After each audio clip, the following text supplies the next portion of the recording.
If you want to see two guys that don't need to use Photoshop to enhance their promo pictures, go to YouTube, search out NTTFGPOD, and hit that subscribe button. I'm Rock. And I'm Archie. Well, our opinions, they might not matter to some, but What are you doing in there? it's a podcast. Immature, crass, trashy. And those are their good qualities. These poor schmucks are a couple of IQ points away from eating paste. But when it comes to music, sports, and comedy, well, that's all they know. You're listening to Not these two fucking guys. Not These Two Fucking Guys podcast.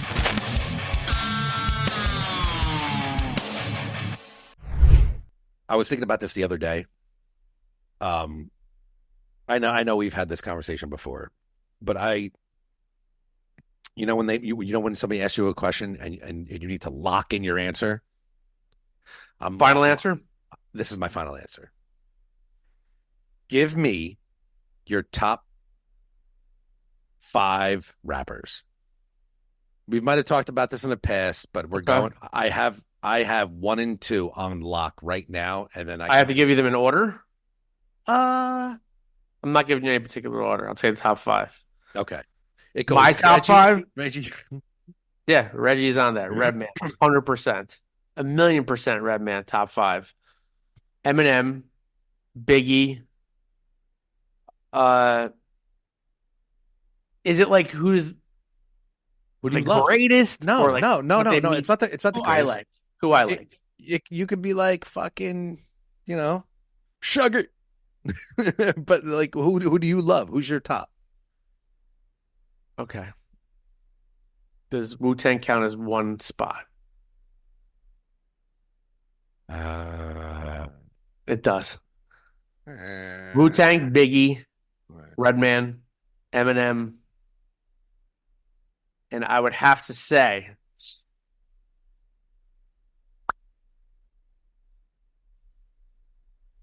I got to think about that one. Let me hear yours. So, I always went down saying Biggie. Number 1. Biggie's number 1. Now, is it because he's not around anymore that he's not, but I can't hear him and I can't fucking compare him to anybody? Meaning, like, what would he be doing now? But goddamn, I fucking love Method Man. His style, he like his style as he got older. It's just he's been doing so many guest spots on tracks lately, and I gotta find this one track because I don't know who these dudes are, but this new track, they made it a point to make old school beats like Wu-Tang. It was an Nice. old school beat like Wu-Tang, and he guessed on it. He's just so fucking good. And the main part of it is that it's the cadence and it's his fucking voice. His voice. I'm just gonna have to go Biggie and Method Man. Okay? Now, this is gonna sound weird to you, right? This is almost like I don't know anything about the car, but that car looks gorgeous, so I want it. I don't know anything about a Mercedes, but I want a Mercedes. Mm-hmm. I like the way Nas sounds. Yeah. Nas is deep for me, though. He's a little deep for me lyrically, but I just like his. I like his. Yeah, he flow. does have multi-syllable words in his rhymes. So yeah, it's hard. For you. It's tough. Yeah, he's a fucking piece of shit. But Nas is up there. Tupac is not up there for me. I could care less. And Tupac is a god in the rap world. Mhm. No, I don't. There's nothing about like there's a couple songs I'm like, oh shit, that's pretty cool, but no. So I'm gonna have to say, I like Tupac. But I don't know if he'd be the 5th spot for me or not. I'm still debating. There's a lot you got to throw there. There's Nas. There's Tupac. There's so real quick back to Jay-Z. You gotta like Jay-Z's flow is just nasty. Yeah. So you got uh, Biggie, Method Man, Nas, Redman, and Eminem. Like that would probably be, and you'd have to substitute Nas with maybe Jay-Z, maybe, you know, Nas, Jay-Z, like Mobb Deep, and for the older heads, fucking Cool G Rap. Cool G Rap, Rakim. Those guys were and like you want to know what? oh, like when they say OG, those were like OG, like fucking like Yeah, the shit. yeah. I had this station on the other day, and DOS Effects came on. They want effects. DOS. I miss old school rap, bro. But as long Yes, as yeah. like like Method Man is keeping himself fucking consistent, man. He's keeping himself relevant, and he's pretty fucking diesel too. You ever follow him on fucking? Yeah, so does fucking Redman. Same thing. Hey, burpee. Um, I had a thought. What was What I do going you for? you Okay. said Diddy was up there for you, right? Fuck you. Oh, all right. Eat it. Um, oh, that's what I was gonna say. Um, rest in peace to Chino XL.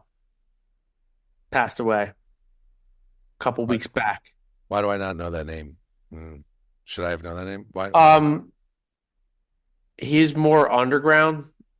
He was how you Chino would XL? how you would know him from at the end of Hit 'Em Up. Tupac's like Chino XL, fuck you too. Maybe you know him from that. I don't know. But very it's like people that are into rap and like that kind of thing. He had like some of like the best like punchlines and like wordplay and was very well respected. Uh more to me more of an underground artist, Yeah. but he just passed away, 50 years old, too soon. Rest in peace, man. Oh, these are two opposite ends of the spectrum. But if I had to substitute out Nas, I put the fucking Beasties in there for me, man. But that's like my taste, you know? I'm not Yeah, I'm not I saying don't he's the know. best ever. I'm No, not, I but this is know that. I know. my favorite. I love the Beastie Boys, but like, yeah, I mean, I don't know. When I I hear you. think of straight up rap, I don't think of the Beastie Boys. Oh, so I'm gonna leave you off on this. Do you remember a couple weeks back I sent you a couple clips of some young YouTubers? Yes. Listen, man, take that for what it's worth. But Joey Valance and Bray, people out there, do yourself a favor. If you love Beastie Boys and you love House of Pain, you like that type of old school 90s hip hop, Joey Valance and Bray are fucking fantastic. Fucking don't take it. They are not lyrically deep. They are embracing and celebrate. They're celebrating the 90s. These kids are probably mid 20s if I had to guess. But they are celebrating 90s hip hop and they are so fucking good and they're making it in their bedrooms. Song Punk Tactics, the baddest hooligan fucking I randomly found them and I put it on and I was like, "Holy shit. I thought BCs weren't even coming out with anything new." And I it floored me. But Yeah, throwing it out there. you're raving about them. Raven, Raven. So that's it, pal. That's our little music talk for today. Yo, real quick, Talk to me. top five '90s rap groups or hip hop groups, right? And I'm just gonna say a couple. House of Pain, you just mentioned them. Beastie Yes. Boys, Yeah. uh, Naughty by Nature, Not criminally underrated. not because I hate you. Yeah. Obviously, you throw Wu-Tang in there for a whole group. Who else? Oh yeah. What other groups? Mob Deep. Is that there? Mobb Deep, yeah. But like, I feel like the ones for me, like starting in the early '90s, was like You're Naughty not by Nature, the alcoholics? The Alcoholics, um, So Annoyed by Nature, House of Pain, that was like the early 90s, like the shit. How about Capone and Noriega? There you go. CNN. The what? Remember that? Um, I You remember. see, what do you call Noriega's? You ever watch his? I guess it's a podcast, Drink Champs. No, I didn't Very know that. cool. Very cool, dude. Oh, all right, I'll check that out. Noriega from Capone Noriega, Yeah, and it's fucking one of the best podcasts. Has like lots, always has rappers on. Really fucking good. awesome.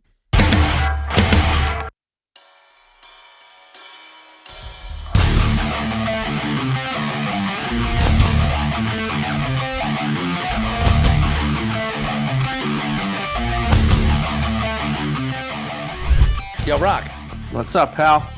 Tonight, we dive deep into the mind of a stand-up comedian. Now, most of us will say hilarious. Some might say alarming. Our next guest is going to take us on an exploration showing us what she has contributed to comedy and what comedy has given her. Welcome to Not These Two Fucking Guys podcast, Alexis Prigo. Guys, What's Hi, going how are ya? on? I'm How doing well. are you? How It's are hot you? over here. What do you got? What's the temp? It's like probably 95. Okay. Right now, Yeah. We are in New Jersey, and it cooled down a little bit, actually. A week ago, it was fucking hot, but it's that Jersey hot, that sweat, You get that fucking, humidity. oh, Bad. to a guy with no hair, still. Oh man, I'll be in New York next weekend, or this weekend, so I'm preparing myself. Oh, good. That's right. That's awesome. Taking you, yeah, because you're on the West Coast, correct? Yeah. Awesome. Yes, Arch. That's where California is, the West Coast. Yeah, some may say. All right. So the algorithm has done it again. The algorithm brought you to us. Uh-oh. I That's think just what I want to hear. I'm just landing in men's inboxes or what? She's like, fuck. It's okay. It's okay. We're safe. We're all right. It sounds a little date rapey. Yeah, seriously. Scrolling through Instagram, I saw a skit that just fucking hit home. And from my perspective, I've been married for 7 years. We've been dating for like 9, right? 15 years, over 15 years. She has still yet to find a fucking deodorant that works for her. So you're just saying right on air that your wife smells like absolute garbage. No, I'm going to say she sweats a lot. Okay. We'll I go mean, that. there's a We'll go that. difference. No. It's always like an ongoing joke. Even when we were like hooking up, before we even started, like she's like, "Oh, I gotta juice up the pits," and like Yeah. she goes through deodorant after deodorant. She uses mine. She's like, maybe I'm gonna try. To this day, it's still. She has never found a deodorant that has. Yeah. That's part of the whole marketing because I haven't either, and it's been since that joke. Like I put real deodorant on in front of my boyfriend, but Uh-huh. during the week I use organic. I smell awful. Like come to Korea, I'm disgusting. When I'm with him, it's like I put all the ones with like aluminum and whatever. So Hmm. yeah, pick and I choose. Yeah, like I remember like Mitchum. I think she tries to use like a men's Mitchum sometimes or whatever Mitchum is. I don't even know. And she's like, your deodorant smells great. And I'm like, I'm fine. I mean, I sweat a lot, but I'm like, I'm fine. And then Yeah, I just don't see anyone dying from that, right? you but what you're like, I smell like fennel or something like so Yeah, one of no, your it's so skits. bad. It's always like natural, weird scents. Now they have like coconut and stuff like that, but before like OG organic deodorant was like pine and Yeah. like, you know what I mean? Like gravel. And you're like, oh, okay. And So what's the actually the thought behind that? Like, what do they like? The regular deodorants like give you like cancer or like I guess I'm Yeah. behind on the times. I don't know about this stuff. Yeah, apparently the aluminum in there blocks like the pores and the aluminum can get into the bloodstream. But I have a really close friend who's a physician's assistant for a dermatologist, and she says the actual aluminum particles can't get through. They're too big. So I think it's all All like right. mumbo jumbo. So she debunked it. Yeah, she's like, Yeah, it's not true. not And true. I Not true. trust her. She had more schooling than I did at that. So You put deodorant on every day, and then once in a blue, I do put it on, and I go, man, I've put on this on for like 30 something years. Like, am I uh, putting something into my skin? Like, but That's probably the healthiest thing you do. So yeah, I think you're good. yeah. Everyone who uses organic deodorant, everyone like does Coke and then they're just like all like organic and stuff. And you're like, it doesn't work. I could totally see a Hollywood party, like someone just straight up like, no, you gotta do that. You gotta do the organic shit because So it's true. Crazy. All right. So from hearing you on and I did a little research, but I wanted to find out more on the interview. But you've been doing this for like 9, 10 years, and I feel like I just discovered you, and I went on a deeper dive, and I looked at your skits, and I was like, that's really fucking funny. Um, so tell us a little bit about like how you started and your little road to the road to comedy so far. Yeah, it's crazy because they always say like 10 years, that's when you Yeah. start seeing stuff. And I was like cocky going into it. I was like, oh no, I think by like year 4 I should be okay. But no, it's true. Like you got to put the work in, the hours in. Mm. And I always did entertainment. I've always done dancing and acting and singing as a kid. So I knew I was going to do this. I just kind of thought that I was going to be like Britney Spears when I grew Of up. Like I thought that was like a real job. course. Um, I didn't even know, like I barely ever admit this, but I didn't even know stand-up comic, like a stand-up comedian was a real profession. Because growing up, I just remember seeing like Jay Leno and like those guys Yeah. and like Tim Allen and stuff. And I didn't know that was like a job. I thought you just hosted late night and you Yeah. got a sick. So I was surprised. You Right. said like do it for a living. So is this what you do for a living right now? Do you have a side job? Do you work, different jobs? Like what's your gig? Yeah, I have a bunch of side stuff. I also just created a razor brand for women. Really? Nice. Yeah, yeah. I Rocco. noticed all my friends was I got it from a joke actually because I was single and I was like shaving everything every week, just like shaving the whole body. And my hair would grow back so fast, so I bought a man's razor, and men's razor has like such a close shave. Yeah. So I Yeah. never went back. And then I realized all my girls have Gillettes.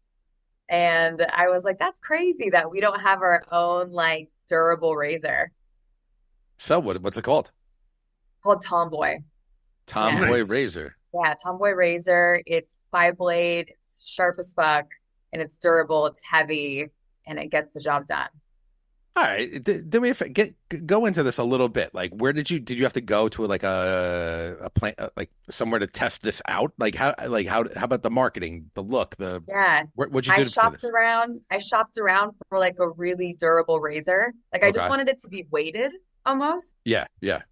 just to like have that feel. Because I never throw out my razors that are weighted because it kind of feels like too valuable. The Okay. girl razors are like plastic. They're always made out of like recycled plants or some shit. Yeah. Yeah. And so I want like a heavy duty like man's razor. So I shopped around for it. I was like, asking distributors like, how much does it weigh? And Mhm. I thought it was crazy. Yeah. Yeah. And then I found a distributor that had like the perfect razor, tested it out on me and some friends, and yeah, it ended up working out great. That's pretty fucking cool. But like, what do you have to do? You have to like pay the distributor to like make it? Like, how does that go? Yeah, I kind of like got like a razor that all the features that I wanted, Mhm. and they have a razor factory, which sounds crazy. I don't even know if it was real. They could have just sent me pictures of like some random place. I mean, Wonka has a chocolate factory, so Right? It was like a picture like of a factory. It said like razors on it. Yeah. I'm like, yeah, that's Razors. it. Yeah. So I got it from them. They were great and they shipped it. And I have, a shit ton of razors. I have like 1,000 razors at my house right now, Is it just ready to online? be. Is it Yeah. mostly online? Yeah, I'm gonna do it online. It launches at the end of August. Oh, So Nice. oh, that's awesome. yeah. Very cool. Yeah. By the way, I'm a My house looks comedian. like a By the schizophrenic though. I feel like I have like looks like I went on like some like rant where I like bought 1,000 razors and it's just a weird thing. She's hoarding. it's like, Yeah. hi, I'm Alexis. I'm a comedian. But if you need a razor, Yeah, I sold them after my shows in Portland a few weeks ago and they're like, "Oh, you for real?" I'm That's like, pretty yeah, funny. sort of. would you say it's comparable to a Mach 3? Yeah, I would say it's better than the Gillette, whatever they have out right now. I don't know what it's Okay. called. Is it a Mach 3? Well, Mach 3, it's been now like that was like one of the first, right, Rock, like one of the first big durable multi-blade razors that came out Yeah. years ago. And like Yeah. I grew up because my grandfather, my father, like I would always see them with the blue Bics, you know, Yep. they would do 2 times and throw it out. So that's like all I knew as an adolescent. And then getting a little older, I was like, oh, it's this fucking thing. And I'm like, oh shit. And I got some coarse hair, Italian coarse hair, Yep. not on my Yeah, head, on that's my why I did face. it. Um, but it's also just going back to what you said before is pretty funny. Just because I remember years ago shaving everything too when I was single. It's just funny. It's easier, your whole body. And now Sick. I walk out of the shower and my wife's like, might have to call the DPW for your back. I'm like, well, Does she shave your back? she'll buzz it for me. Yeah. Yeah, And yeah. I think that's like a normal thing. And I think it's actually really cute that people do that. It's I think one of our first times going to the Jersey Shore, she looked at my feet and it was one of I've never heard it before. And she was like, nice toe beard. The fuck's up? On one hand, I was like, oh God, I shave everything. I'm appalled. On the She other sounds hand, like a sweaty bully. she's funny. She's funny. And then on the other hand, I was like, that was a good one. I never heard that before. Yeah, Awesome. she's pretty quick. Yeah. So I can understand the whole shaving thing, and you know, Yeah. that's so. Talk to us. You've been doing the clubs you are California based, and how many? When did you start venturing out of California? When did you think that I could take this shtick out on the road? like I I could mean, start touring. way too soon. Really? I think probably my fourth year. My first few years of comedy were shit. I wasn't doing it right. I was doing like one show a month, Okay. and I was like, 'cause that's all I could handle because I was so nervous. So I like eased myself into it. I would say after COVID, I got like really serious about it. But or I guess I was serious the whole time, but I like since it was taken away from me, I like hit the ground running after COVID. But I think I probably went on the road after year four. I did New York and I think I did Portland at that time. Oh, I did Australia very early on. Wow. Wow. Yeah, that was ballsy, but it's great over there. I think they just like the accent, Okay. how we Yeah. like theirs. I think Yeah. they're just like, you're amazing. And I'm like, wasn't. Are you originally from California or you moved there to be in the scene? Yeah, no, I'm from here. I don't know how I think I would have done it if I lived far away, but like, I don't know how people like pack up their shit from their small town and head to LA. It's Yeah. terrifying.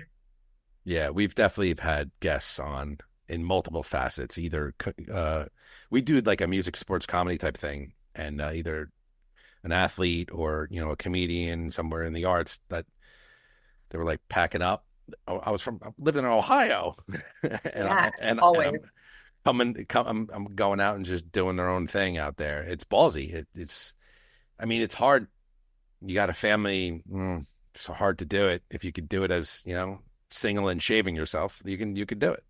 I know. That's the only reason I'm probably here. It's no kids and just shaved. So going to all right, so what would you attest to the nerves? Like if you're saying like doing one show a month and you got a little more, but like Yeah. what broke you out of the nerves? Like I could do this, fuck this, I'm going. Besides Yeah, COVID happening, but you know what I'm saying? Like, yeah, I think you just get better and then you start realizing, okay, I might be like it becomes less nerve-wracking. I was more prepared.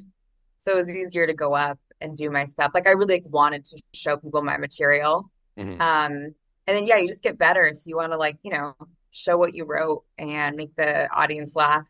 But the nerves I still get, it's more of like I sure. confused them early on with being nervous. And now I'm just like so amped to get up there that I like shake a little bit. So, but all good stuff. So did you talk to any other, maybe colleagues or other comedians before you started out, before you went up maybe for the first time and like obviously they're gonna tell you, hey, listen, you're gonna bomb, it's a part of it. And Yeah. if so, were you like, nah, I mean, you guys may have, I'm not gonna bomb, so No, I don't think I had that many mentors when I first started. I was kind of like in it with everyone that was kind of new. I Mhm. still don't know what I'm doing. Like sometimes like people will like message me and they're like, you should do this show. And I'm like, what? So I'm like still kind of lost sometimes. But no, I feel like everyone's in the same boat when I started. We were all just kind of like in it, kind of shitty. I definitely thought I was like way worse than I was. I remember I would like look back at tapes and be like, oh my God, I did horrible. And then you hear some laughs and you're like, oh, maybe I didn't. Mhm, mhm. Just today, Rogan dropped a episode with Sandler. I think Sandler might have been on Oh, no way. for the first time today. What? And I only got halfway through it, but pertaining to our conversation, Sandler was talking about doing stand up early on, and he was bombing. Yeah. And everybody, right? He was bombing, but he kept saying to himself, "Why aren't these fucking people laughing at this? This is great material." You know? So Yeah. there's something that's got to be, and we're just going to take your profession, obviously, something in a comedian's head that has a certain type of confidence that certain people, you could bomb in front of people, but you keep coming back. There's something there that has to keep coming back. That one chuckle, that one laugh, that one line, you know? Yeah. Um, how do you, I guess what I'm getting at, like, how do you, how would you take to a big bombing incident and bombing incident. you like that? To fucking don't get me on a plane. Well, like the There's fucking shit World Trade Center? everywhere. Jesus Christ. Bombing incident.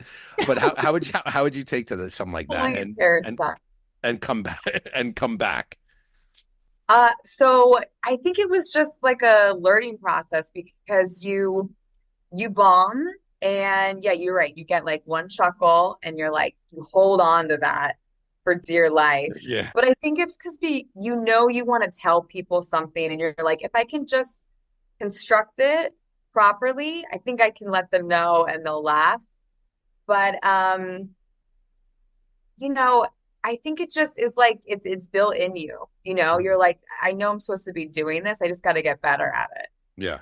Yeah. But whenever I bomb, um, I mean, it's easy. It's getting easier to bomb now because you're like, oh, that means I need to work on it.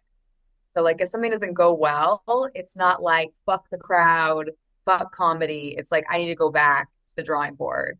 So it's actually like probably the one of the best gifts now is to bomb a little bit. Yeah. Eat a little shit. Yeah, got to. Did you ever like get lost on stage where like you're just doing your act or like you can't like you don't know your segue or whatever it is and like that's got to be a terrifying feeling being by yourself up there doing that. Yeah, I try not to think about that because I'm like, it's literally me, just me. That's Yeah. me. Yeah. Like I can't. But then I realized too, the audience, I get so critical on like I try and, make sure I get all my jokes in order. I say the right tag, try something new. When I don't do it, I'm like, oh, they don't even know. Like they have no idea. A Yeah. lot of times Yeah. people will come up to me after the show and they're like, do you write your own jokes or like do you just make it up on the spot? And I'm like, this took me years. Like this set took me 7 months. So You should tell them that was like literally all improv up there. Yeah. I literally just thought of this stuff. You, you gifted. you should hear my real set. Um, what we always ask this because we're just inquisitive about something like that. Like, are will you get an idea and literally pen to paper? Are you a pen to paper person and write out the transition and write everything out and memorize from there, or is it more of on the fly type thing? Yeah, I can't. I wish I could be a comic that just goes to the stage with an idea and Yeah. kind of riffs and finds it.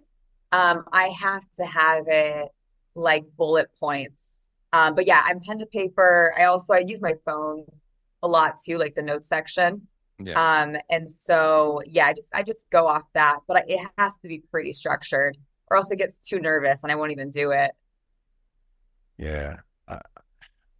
You see these comedians, and I'm seeing it in you too, because you look very comfortable 9 years in. You look very comfortable on stage, the clips that I have seen.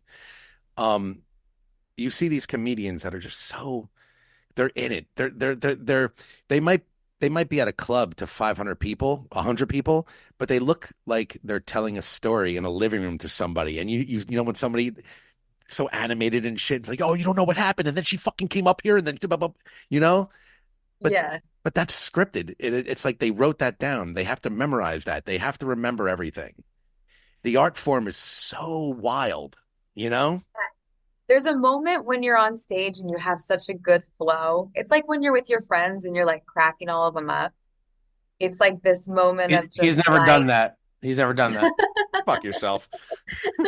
it's like when your other friends are on a rant. No, it's like when you get a good flow of things, you kind of just feel like out of body. Like it just comes out pretty natural. But yeah, it's hard to get to that point sometimes because you do it so often, you do the same jokes. So it's like you just have to get the energy from the crowd, I think. Yeah. Get that authenticity.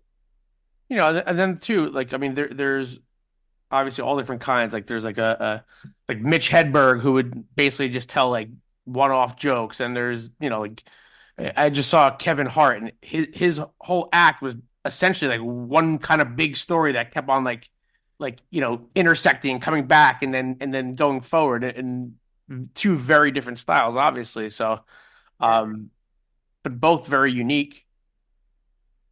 Yeah, it's interesting because it just made me realize because Mitch Hedberg, he would get so nervous before he'd go on stage. He wear like glasses and a hat. And I'm thinking now maybe it's because he couldn't really, like, I can mess up on a joke. No one probably really knows. But his is like, Yeah. word by word. If he Yeah. fucks up, the whole joke's done. Yeah. Yeah. Maybe that was it. And the drugs or whatever. And he's like, yeah, fuck it. I'm just gonna do heroin. He's like, I got this. It doesn't matter. Yeah. Now, I just I like to hear every comedian's take on it. Like because some people, like you said, could be like, oh, my boyfriend just dumped me last week, and like go up on stage. Can you believe what this motherfucker did? Lump me. Not only did he dump, and then works out a whole premise, and then could find the punchline within. You know. And also, there's times I'm sure. I mean, I don't know, but I'm sure there's times that you've been on stage with your act, and all of a sudden you're like, oh, wait a minute, that tag could go there Yeah. instead, and that might could or not take you out of the game too, right? Because now you're thinking of that, not being in the moment. But it's just Rocco and I find this art form fascinating, and like comedians, it's just think about it. It's like, hey, Alexis, nice to meet you. Make me laugh. Like Yeah. I'm a mechanic. Could you fix my car? Oh yeah, I'll fix your car. Alexis, do me a favor, make me laugh. Like you make people Yeah. laugh, make me laugh. Like It's crazy because, like, you think you kind of know people, like, as a human, you think you know how other humans act, what they kind of are receptive to. But then you go on stage and you're like, oh, they like that? Like every show is like a focus group, you Yeah. know? Yeah. Right. Wow. I go on like, but yeah, I've gone on stage before after breakups and just been like super real. And you kind of just like the best feeling I think for all comedians is when people come up to you after a show and are like, hey, when you said that, it reminded me of whatever. So like, thank you. Or like, I feel the same way. Like that's the best compliment. That's there was another bit you had. If if you see me with a rib, or I didn't Oh my like. God, that was so Okay, true. I would like not eat. I was so hungry Rock, after. I don't want to bash your bit out in front of you. But you said No, I talk about when and this is literally it's crazy because every breakup I've gone through since that joke, I'll resort back to writing that. Because like I go into like fight or flight after breakups and I like won't eat that much. uh, And so I'd say like I love breakups because I always lose like 5 pounds. Like if you don't see a rib, like I didn't love you that much type deal. But it's so yeah, true. And then my girlfriends are like, I have the opposite problem. I just like eat everything. yeah. Oh God, Good old it's. breakup, weight loss. I mean, I always it's just so fucked up because I feel that like I've seen this with my friends and I've been through this years ago, but like you break up with somebody and it's like say you two weren't seeing eye to eye on certain things and now all of a sudden you guys break up and then oh now you're going to the gym. Yeah, Oh now you want to save money. so true. Hmm. I where the it's like why couldn't we have prevented, who knows? There could be Yeah. multiple things, but yeah, relationships are a whole nother fucking topic. Yeah, my ex, we broke up. He like went on a tour of Europe. I was like, excuse me, you asshole. I could have went on. I mean, yeah. Who are some of the comedians that inspired you? I mean, you had I would imagine you looked up to some folks that did this. Yeah, I'm trying to think who I used to be. I think like the start of comedy for me was watching Mad TV. Like that to me was like I Watching grew what? up watching Mad Oh, TV. Mad TV, Mad TV. Okay. Yeah, like I was an SNL fan too, but for some reason, I think just my age, I remember being at least like 10 and being like, oh my God, these people are so funny. Like, did you guys ever watch Mad TV? Like Yeah, OG, like Miss Swan, Stewart, like that to me, Stewart. like, Stuart. God, it's so good. They can't Stewart. do half that stuff anymore. No, no, definitely not. There was Definitely. Oh, 100%. I swear, but wasn't there a skit with Stewart and a sneeze guard can for the imagine that. buffet? And Stewart and he was like not getting. Wait, yes, Do that's you know my what I'm talking about? favorite one. Like this is what Yes. I'm vaguely remembering, but the whole sneeze guard thing, like it Yeah, I feel wasn't like he was blocking his. underneath it Yeah, or yeah, something. yes. Yeah. Like Oh my fuck gosh. that was yes. Mad TV. I like discovered Mad TV like late for some reason, but and I Yeah, went, oh, there's something that like competes with SNL in a way, and I'm like, oh, and like Bobby Lee was big on that. that's right. Yeah. Bobby Forgot Artie about Lee, that. Artie Lang, Artie Lang was big on that. And Will Sasso. Will Will Sasso, Sasso. Yeah, Alex Bornstein. like I mean, talk about a good career. If anyone's career I could have, it'd be hers. Family yeah, Guy, Family Guy, yeah. Marvelous oh Miss that's Maisel, yeah. all that. She's killing it. Where Peter. where do you so you're 9 years in, you're doing clubs, you live in Cali, you're going to New York, you've been to Australia.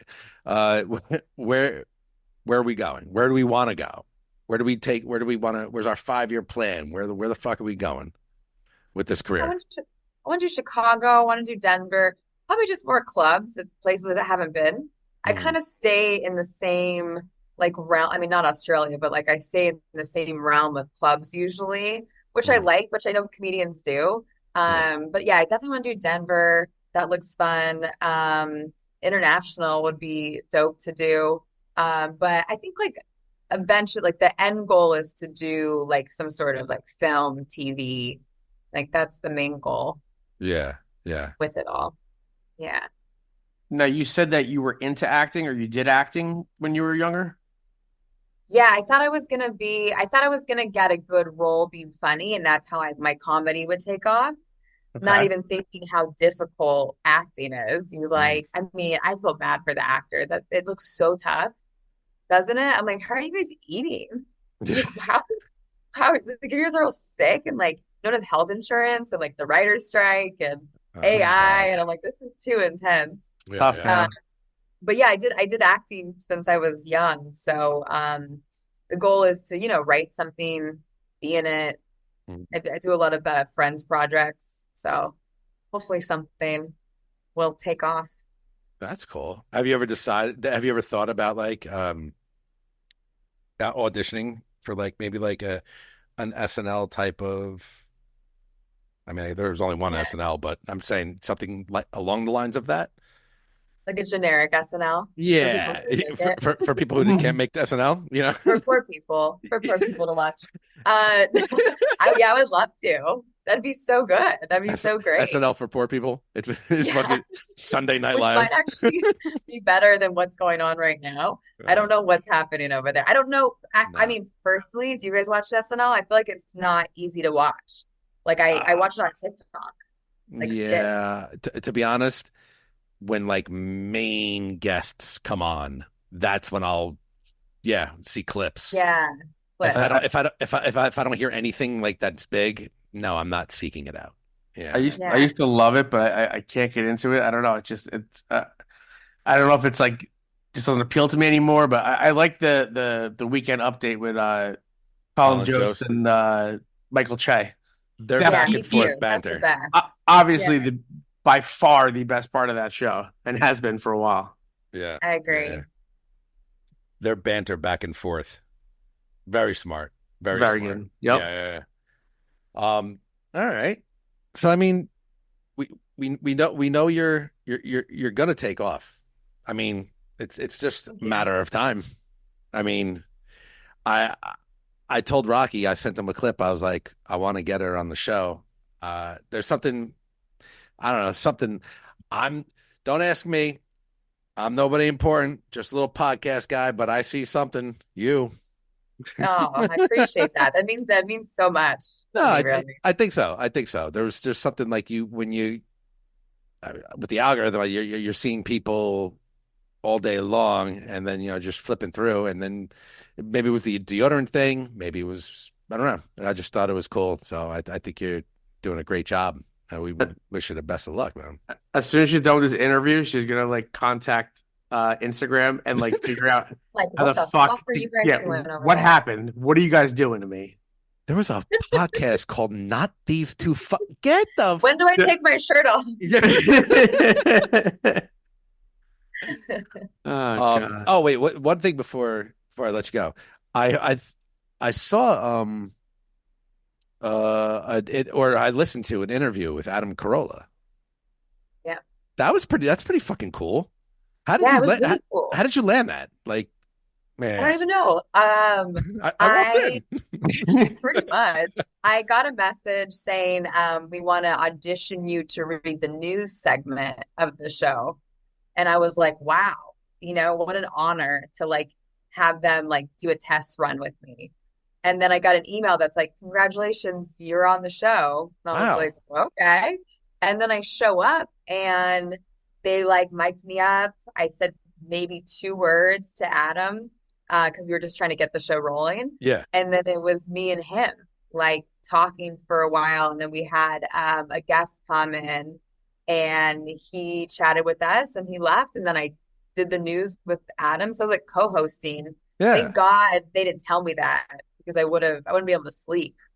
But it was great. I was so nervous at first, but he's a pro.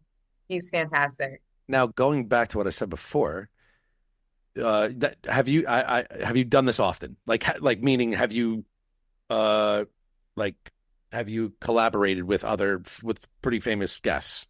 I don't know if you have. This is the first time I heard you with that. Yeah, no, I think Adams probably was a big step for me. Yeah. Like that was definitely a moment where I So was like, oh, this is swear great. to God, listening to you, I'm like, I would be fucking nervous. I was Like, at first. but Like I know, someone but wrote, they're like, is this an audition? And I'm like, it was. Like shitting my pants. But it takes a professional. Like he's so good at what he does. yeah, He's so good at talking that it made it really easy for me. that's awesome. Good for Yeah. you. Very cool. Was that at a studio? Yeah, he has a really cool podcast studio over here in Burbank Okay. that he apparently built from the ground up. He's like this handyman. Oh, Wow. wow. Yeah, like plumbing and everything. Really? No shit. I was shocked. Very cool. Very cool. No, you sounded like you sounded like you were his co-host. Oh, That's how the how perfect. comfortable you sounded. So I awesome. Cool. All right. Listen, thank you so much. We wanted to get a little insight on you, your career, what you've been doing so far. We really appreciate you coming on and chatting with us. And All right, thanks for having me. yeah, You're This has been really fun. you're doing shows in New York, you said? Yeah, I'll be there this Saturday at New York Comedy Club, and then I'm doing another one at UG Bushwick at this place called Sourpour on Sunday. Very Bushwick. cool. Yeah. Bushwick. Perfect. Bushwick. We're selling razors at Bushwick. Here we go. Yes. You say Tell it. here we go. Here we go. Oh, that's so good. Listen. If you need, I'm a video editor, but I'm in marketing. What do Dude, you can need? I steal that? Do you need Here do we you go. do you need packaging? I'm your man. Yeah, Let's I go. do. I fucked up on my packaging. I'm a graphic designer. All right. Okay, perfect. Tell everybody. The casting agent too. Yeah, but I'm a casting agent, podcast guy, Does it all. None of it good, but does it all. master of none. Tell everybody where they can find you. I'm on Instagram at Alexis Prigo, YouTube Alexis Prigo, and I have a website alexisprigo.com with all my shows. Awesome. Again, thank you so much, and Appreciate awesome it. that we got to find you. And seriously, best of luck. Hopefully, we can have you on in the future when you're starring in you. something really fucking big and you're too big for us. Okay. I'll be back regardless. Ladies and gentlemen, Alexis Prigo, thank you so much. Thanks very much. Have a good one. Bye. Ladies and gentlemen, the great bombing incident. What do you think? She's a fucking terrorist? Let's just say there was a bombing incident. Let's just say there was a bombing. Yeah. That's fucking, I've been bombing lately, so might as well call it a bombing incident. Oh God. That's she's cool, man. Yeah, very cool. So what I was getting at the last minute of the interview is that she was on Adam Carolla's podcast, which he's had a podcast for like 1,000 years. And yes, I feel like he was one of the first podcasts. Yes. Like literally. Yeah. And she was like really good on it. Like you would think that like he has a sidekick, you know what I'm saying? Yeah. Because like doing research on her, I was thinking that Sidekick or side chick? ooh, side chick. Got him. They had a segment called Think Chick. Think Chick. Listen, you could tell. I'll edit that out. Watching her stand up, she said that she's into acting and does acting stuff too. So I'm not surprised. Yeah. So that was really cool. Wish her the best of luck. I say, hey man, one day we're gonna have one of these guests on early in their career. Next thing you know, she's doing a movie with Bradley Cooper. And we'll say, hey, would you come on and promote that movie? And she's going to say, and you are? I get a feeling if you literally called her back right now, she'd say the same fucking thing. And you are? She's like, God, 10 years I've been doing this, and I have fucking algorithm. I have to fucking talk to these schmucks. She literally is starting a class action suit against Instagram right now. How did I land with them. Well, with that being said, Rocco, what do you have to say to the people? If you just heard us talking to Alexis and all your exes live in Texas, you're riding around your brand new Lexus, then go tell all your friends you learned about this awesome podcast that you need to go check this. Then you just listen to Not These Two Fucking Guys podcast. We're out. First time. Somebody's on.